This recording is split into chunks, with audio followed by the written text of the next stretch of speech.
ایسی کون سی سہولت اور آسائشیں ہیں جس کے لیے وہ اپنی بیٹی کو کسی اور کے گھر میں بھیجیں گے؟ وہ ساری سہولت اور آسائشیں تو اسی گھر میں بھی مل سکتی ہیں۔ ان کی بیٹی کو اور ایک ساتھ میں ایک اچھا اور پرخلوص آدمی مل جائے تو کیا برا ہے؟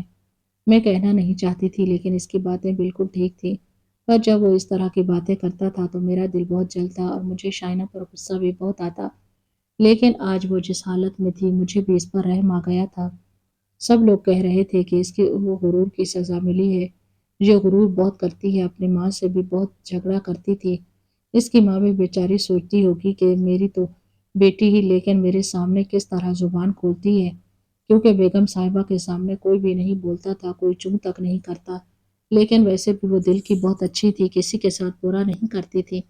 ان کی بیٹی پتہ نہیں کس پہ گئی تھی، وہ حکیم کو لینے کے لیے لوگ روانہ ہو گئے تھے۔ شائنہ کی چیخیں سن سن کے میرے سر میں درد ہو گیا تھا۔ میں تو سو ہی نہیں سکی، اس کو تو پھر بھی بے ہوشی کی دوا دے کر سلا دیتے تھے، لیکن میں تو تب بھی جاگتی رہتی تھی۔ اس کے کمرے کو بار بار دھویا گیا، اس کے بستر کو نہ جانے کتنی دفعہ بدلا گیا۔ اس کے کمرے میں مختلف قسم کی دوائیاں پھینکی گئی کیونکہ لوگوں کو لگ رہا تھا شاید اس کو کسی چیز سے الرجی ہوئی ہے یا اسے کسی کیڑے نے کاٹ لیا ہے یا کچھ ایسا ہوا ہے جو ہم مس کر رہے ہیں کیونکہ ایسی بیماری کے بارے میں نہ دیکھا نہ سنا تھا۔ ایک حکیم نے اتنا کہا تھا کہ میں نے اس بیماری کا ایک مریض پہلے بھی دیکھا، تقریباً 15 سال پہلے۔ وہ مریض پورے 25 دن کے بعد اس دنیا سے چلا گیا تھا کیونکہ وہ درد برداشت نہیں کر پایا تھا اور اسے بھی اس طرح درد ہو رہا تھا۔ درد کہاں ہو رہا تھا وہ بتا نہیں پایا تھا، لیکن پھر درد کی شدت اتنی بڑھتی گئی کہ وہ اس دنیا سے چلا گیا اور وہ ایک جوان مرد تھا۔ چھوٹی بیوی تو کم عمر لڑکی ہیں اور وہ ہیں بھی بہت دبلی پتلی سی۔ ان کے پاس بہت وقت کم ہے، اس لیے تو اس کے گھر والے پاگلوں کی طرح ادھر ادھر بھاگ رہے تھے کہ کسی طرح اپنی بیٹی کو بچا سکیں۔ وہ بوڑھا حکیم آنے کے لیے راضی ہو گیا۔ اس نے 1 روپیہ بھی نہیں مانگا۔ سب لوگ حیران تھے کہ اس نے پیسے نہ مانگے۔ وہ آیا اور اس کے آگے شائنہ کا معائنہ کیا۔ پھر اس نے ایک عجیب سی بات کہی۔ اس نے کہا کہ آپ سب لوگ باہر چلے جائیں۔ جو آدمی اس کو لینے گیا تھا وہ حیران ہوا۔ وہ کہنے لگا حکیم صاحب نے آج تک کسی کا علاج کرتے ہوئے ایسے نہیں کیا۔ سب لوگ کمرے سے باہر چلے جائیں، یہ تو بس 1 سیکنڈ میں ہی نفس پکڑ کے مرض تک پہنچ جاتے ہیں، ان کو اتنی دیر لگتی ہی نہیں، پھر ایسے کیوں کہہ رہے ہیں؟ سب نے کہا کیونکہ شدید بیماری بھی کچھ اس طرح کی ہے۔ ایک رشتہ دار نے کہا ہم آپ کے ساتھ اپنی بیٹی کو اکیلا کیسے چھوڑ سکتے ہیں، یہ کوئی عام لڑکی نہیں، نوابوں کی اولاد ہے۔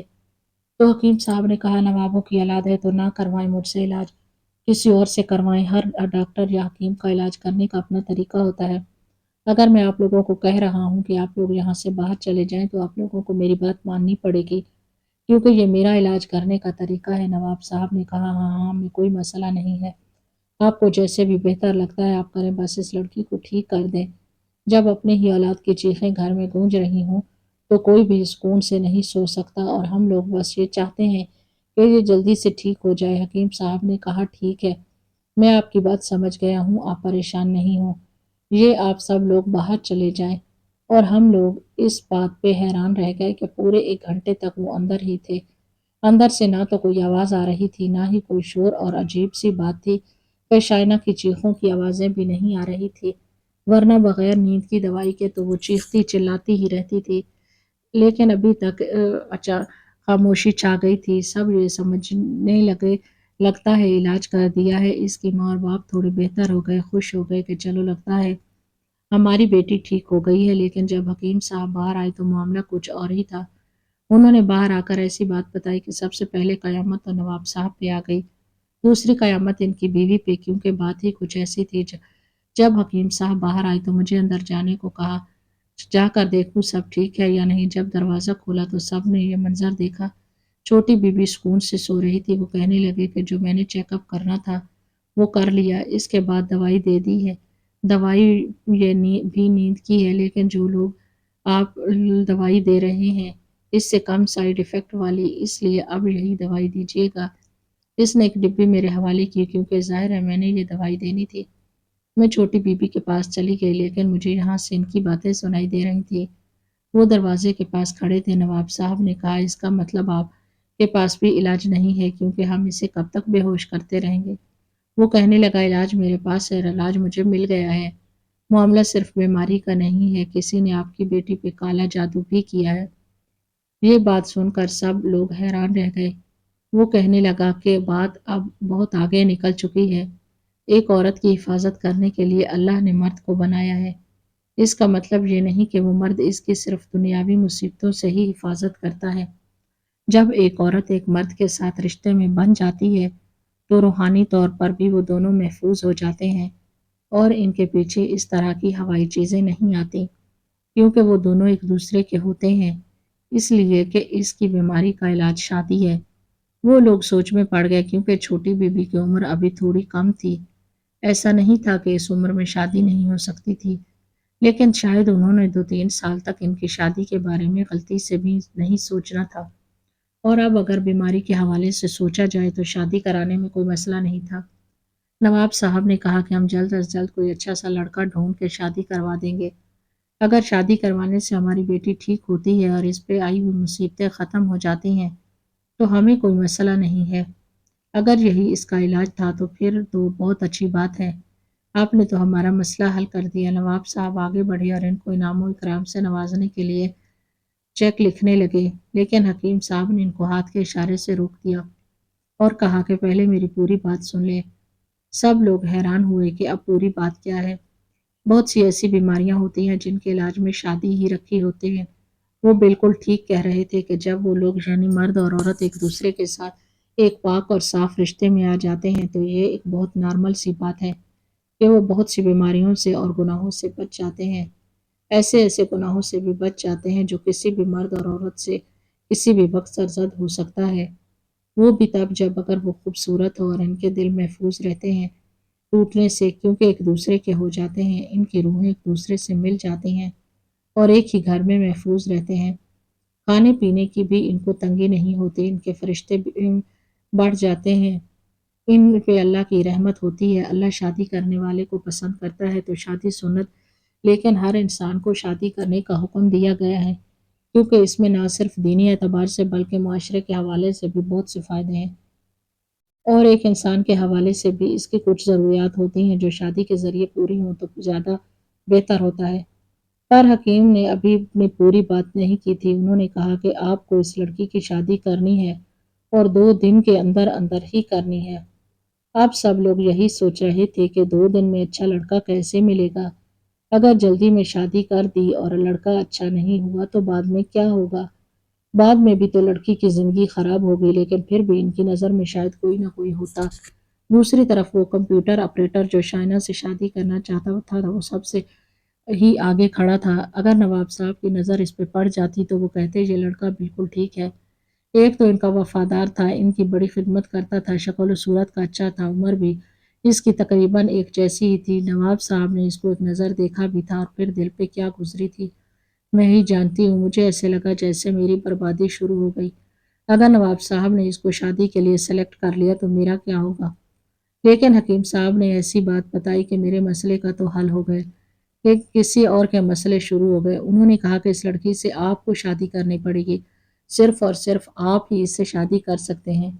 یہ بات سن کر سب حیران رہ گئے کہ ایک باپ اپنی بیٹی سے شادی کیسے کر سکتا ہے۔ اس کی ماں بھی اپنے دل پہ ہاتھ رکھ کے بیٹھ گئی، کیونکہ اگر یہ بات بھی نہیں ہوتی تو حکیم صاحب کبھی نہیں کرتے۔ وہ یہاں پر کھڑے ہو کے مذاق تھوڑی کر رہے تھے، اس کا مطلب یہ سب کچھ کرنا ہی پڑتا۔ انہوں نے کہا کہ ہاں ہاں ٹھیک ہے، اس سے نکاح کرنا ہوگا، کیونکہ اس پہ جو عمل کیا گیا ہے اس کے مقابل جو مرد اس کی قسمت میں آئے گا وہ بھی کوئی مضبوط مرد ہونا چاہیے، اور وہ آپ ہی ہو سکتے ہیں۔ آپ کو ہی شادی کرنی پڑے گی اس لڑکی کے ساتھ، نہیں تو یہ اس دنیا سے چلی جائے گی، اور یہی اس بیماری کا علاج ہے۔ آپ اس کو باہر کے ملک لے جائیں اور ڈاکٹر کے پاس لے جائیں، پیسے خرچ کریں، جو مرضی کریں، وہ اس کا علاج نہیں کر سکتے۔ میں نے علاج بتا دیا ہے۔ نواب صاحب نے چیک لکھ دیا جو ان کا حق بنتا تھا، جبکہ انہوں نے مانگا نہیں تھا۔ وہ اپنا چیک لیے وہاں سے چلے گئے۔ پہلے بھی بہت سے ڈاکٹرز کو دکھا چکے تھے، وقت پہلے ہی بہت ضائع ہو گیا تھا۔ سب لوگ اس نتیجے پر پہنچے کہ اگر جان بچانی ہے تو یہ سب کچھ کرنا ہی پڑے گا، لیکن نواب صاحب نے ہاں نہیں کہا تھا، اور اس رات شائنا بی بی کی طبیعت اتنی زیادہ خراب ہوئی کہ وہ ہاتھوں سے ہی نکلنے لگی، ایسے لگا اس دنیا سے چلی جائیں گی۔ اس کی ماں بلک بلک کے رونے لگی، کہنے لگی بات کیوں نہیں مان لیتے حکیم صاحب کی، آپ کو خدا کا واسطہ ہے۔ انہوں نے ہاں میں سر ہلا دیا۔ یہ بات بڑی عجیب تھی، یہ سب کچھ جو ہو رہا تھا بہت ہی زیادہ انہونا تھا،